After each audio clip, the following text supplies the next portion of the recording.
Hello there guys, and welcome back to the channel. So in today's video we are going to be discussing Valorant Season 25. Now Valorant Season 24 is ending later today, off-season starts, and in 1 week Season 25 is going to be a kickoff. At which point I will make another video in regards to Valorant, but for now we will be discussing effectively the victory track and the first 2 weeks of Gladius Circuit meta, because Season 25 is going back to 2 metas a month. And the first GC meta is effectively going to be just about the same as the Victory Track 1. And it is quite an interesting meta because, yes, we do have Sugar Pill and Decay. So those are the old attack and defense tactics where Decay attackers are immune to placebo buffs specifically. Whenever they trigger a buff immunity, they inflict a 20% wither debuff on the opponent lasting 8 seconds, max stacks of 5. Attackers gain 35% resistance to damage over time effects, and this often includes most of the burst effects as well. And then, when the defender is knocked down, you have a chance to apply a slow for 10 seconds on them, 25% per debuff. And then, defensive tactic, Sugar Pill. Making contact with the defender has a 100% chance to grant the attacker with a 12-second placebo buff. At max charges, buffs refresh themselves instead of reapplying a new one. Whenever a buff expires or is nullified by the opponent, there is a 50% chance for the defender to gain an unstoppable passive lasting 5 seconds. In other words, if buffs expire on you and you do not have a way to deal with the unstoppable, it's going to be a very painful time and quite hard fight. On top of it all, there is Hazard Shift, Incinerate, and Poison, so striking the defender has a 100% chance to inflict the attacker with Incinerate debuff, and that swaps to Poisons. So this is a very curious type situation, very curious meta, and it's best explained into 4 different encounters. So tactic defenders versus non-tactic attackers is going to be awful. Because, you know, a lot of the tactic defenders are mystics, and you gaining placebo buffs will fuel the mystic dispersion. Eventually, inevitably, some of those buffs will fall off, or your dexes, you know, will end, and then they're gonna go unstoppable, and it's gonna be quite awful. Not to mention the fact that you do need to be able to deal with Hazard Shift as well. So, most of the time, that's gonna be like an auto loss type situation. If opponent places a tactic defender that's half decent and you do not have a tactic attacker or like very few select champions that can deal with everything the tactic throws plus Hazard Shift. Then we have tactic defenders versus tactic attackers, and that 9 out of 10 times or more will result in the tactic defender getting nuked, because this attack tactic is quite overpowered. It lets you completely bypass Hazard Shift. It lets you completely, you know, ignore evades and unstoppables thanks to the slow. And it often also beefs up the offensive champions because either they get stronger with more debuffs on the opponent, or you completely shut down the opponent's ability power gain, which lets you be more aggressive. And in general, it's, yeah, this tactic was kind of famous, and that's why people voted to bring it back, because offensive tactic completely destroyed the defensive tactic here. And moving on, we're going to have non-tactic defenders versus tactic attackers, which is not going to be as clear-cut of a case anymore in some instances, because you will not have easy access to your wither debuffs anymore, which means you either are able to apply a lot of debuffs yourself and able to deal with Hazard Shift, in which case you might be fine.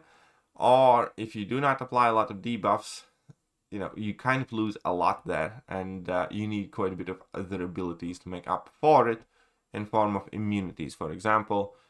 And that will still likely slow you down, because typically you're going to be partially immune to Hazard Shift with the tactic attackers.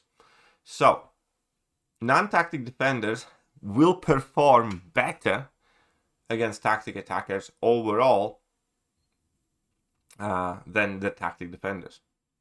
And then the last situation is non-tactic defenders versus non-tactic attackers, which is obviously going to have mixed results because you need the immunities. and even with one of the immunities, you will still be kind of slowed down significantly and could potentially experience, extra chip damage. So I think it's going to be extremely draft reliant meta, where it's entirely going to depend, whether you have a tactic attacker for a tactic defender, whether you do have a suitable attacker for non-tactic defenders, and vice versa type situation. And again, to kind of explain what I mean, I'm going to look at the tactic attackers and take this screen away. We have obviously a lot of champions, primarily from the science class and the cosmic class, that can easily apply plenty of debuffs. You need 3 debuffs to switch off hazard shift, and you're going to be fine. But we do have champions like Black Panther Civil War that doesn't debuff quite as well. So Black Panther Civil War, for instance, could be amazing against tactic defenders, which we're going to take a look at in a bit, but he will struggle a lot more against non-tactic defenders.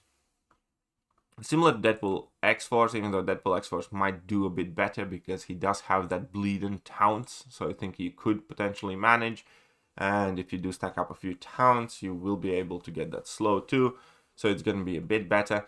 Gamora, for instance, is going to be a picture-perfect example of, she's going to be amazing against tactic defenders, she's going to suck against non-tactic defenders. So do we have Gamora there? Hulk is kind of similar. He's gonna be insane against tactic defenders, and against non-tactic defenders, he will still work, but it's gonna be significantly slower because until you enter your rage mode, you will have to be careful of the incinerates. And then we're gonna have who else was there? Spider-Gwen, the same story. Stealthy, again, it's kind of a bit iffy. Serpent, I know he's not primarily going to be an offensive option, but still, he's going to do great against tactic defenders, not so great against non-tactic defenders. So you do have to be kind of careful with it, and that obviously will immediately impact the choices that I make for my tactic attackers.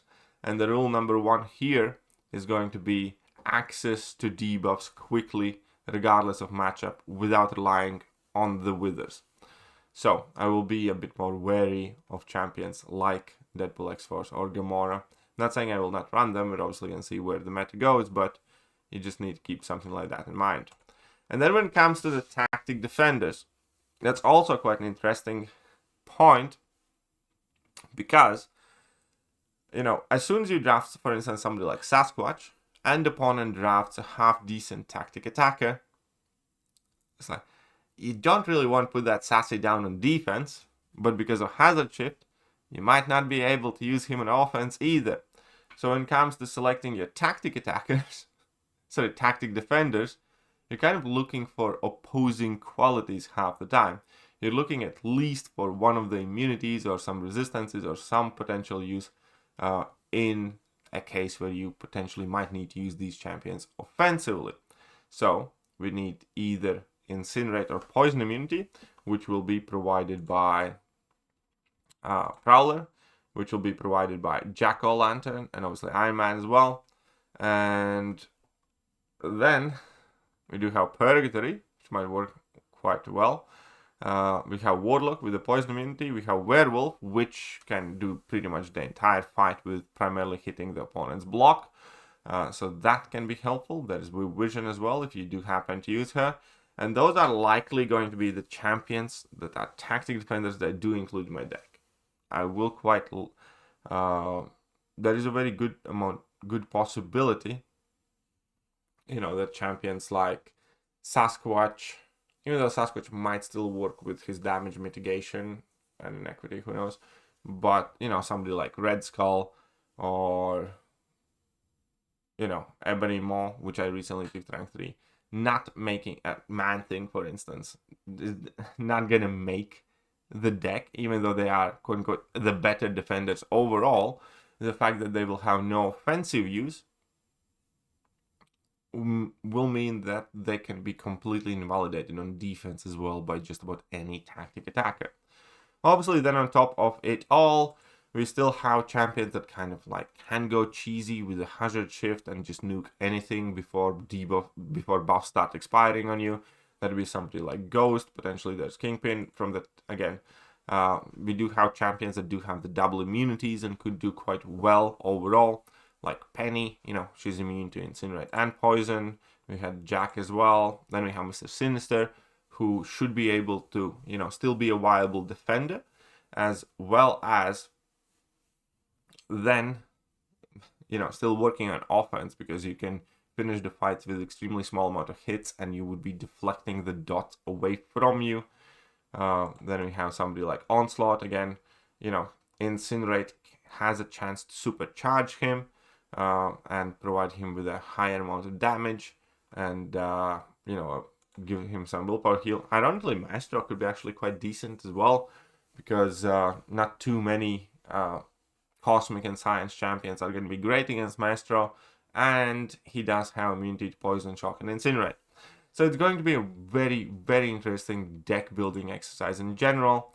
You're going to be looking for champions that do have access to either Poison or Incinerate immunity or resistances to work. And, well, okay, it could be quite interesting.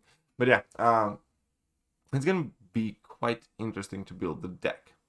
However, obviously, you will kind of want a mixture of 4 different types of champions. You will want tactic defenders that are viable also on attack. You will want tactic attackers that are either have decent defenders in matchups against non-tactic defenders, or has an ability to apply debuffs quite quickly themselves. Number 3, you will want some non-tactic attackers that can potentially cheese some stuff thanks to hazard shift. And you will want non-tactic defenders that are just quite hard to deal with by themselves, so they do not get walked all over by the tactic attackers. Yes. I know it sounds quite complicated, and I don't know exactly how this meta is going to turn out to be, but purely from deck building perspective, I think this Balion's meta is going to give you some of the most challenge into structuring kind of like a consistent deck, because a lot is going to be dependent on the draft specifically.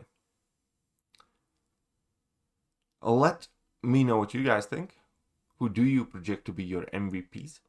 I will make an expected MVP video after I have actually had some time to test out in the off season, but I was quite intrigued by this meta, I would say. There is a part of me that enjoys, you know, the riddle, and I figured I'll make this video and hear your thoughts. I'll catch you guys soon. Bye-bye. Hello there guys, and welcome back to the channel. So we have all the information about